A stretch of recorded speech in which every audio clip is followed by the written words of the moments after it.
The Bank of France is warning that these protests are dragging down an already slightly faltering economy. I mean, just how damaging is this protest movement being thus far?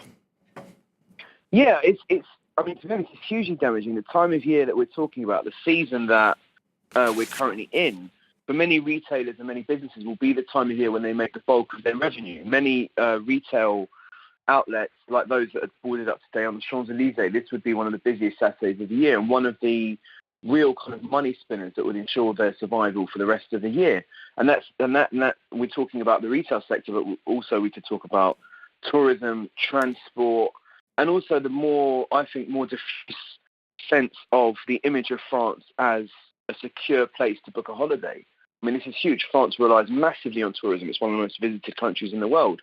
And when you put these protests together with sort of the current episodes of jihadist violence, I mean, it's not looking good. It's looking to me as if it's costing France quite a lot of money at a time when, really, it can ill afford it. Indeed, and some people might say that, President Emmanuel Macron has already made concessions to the tune of around 10 billion euros to these protesters.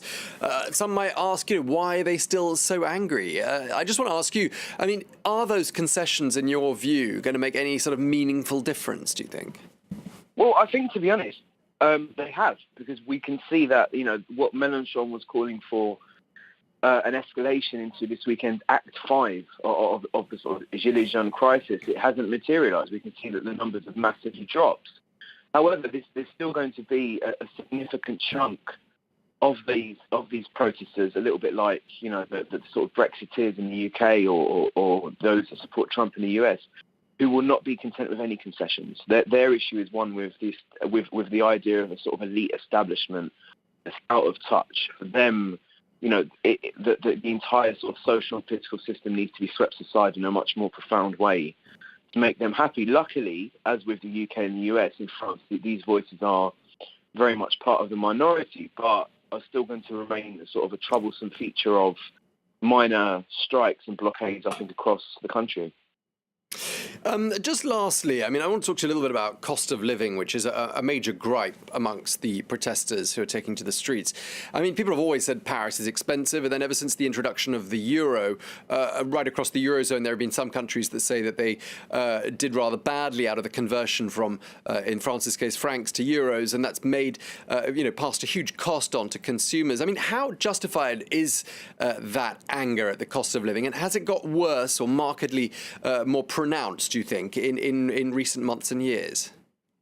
I think there's two things here when we talk about the cost of living in advanced democracies. One is, it is expensive. I mean, there's no way of getting around that. I mean, you only need to go into a Monoprix anywhere in France or into a cafe in Paris and pay, €4 for a cafe au lait to realise, France is expensive, and particularly Paris is very expensive. However, a lot of these people that are protesting come from areas that we would consider actually not expensive. So parts of rural France or places in France where the cost of living is actually on a euro for an advanced Western European country are actually quite cheap. What I think a lot of these protests are about is a bit like the notion of the American dream, in that people expect year on year for the standard of living to constantly increase. Right? That's the sort of main thrust of the ideology of sort of late capitalism, that things will always get better, people will be able to afford bigger cars and nicer holidays and more consumer goods. What these people actually are realising is that might not actually be the case. And with growing inequality, you can see the erosion of the sort of privileges of the upper working, sort of lower middle classes.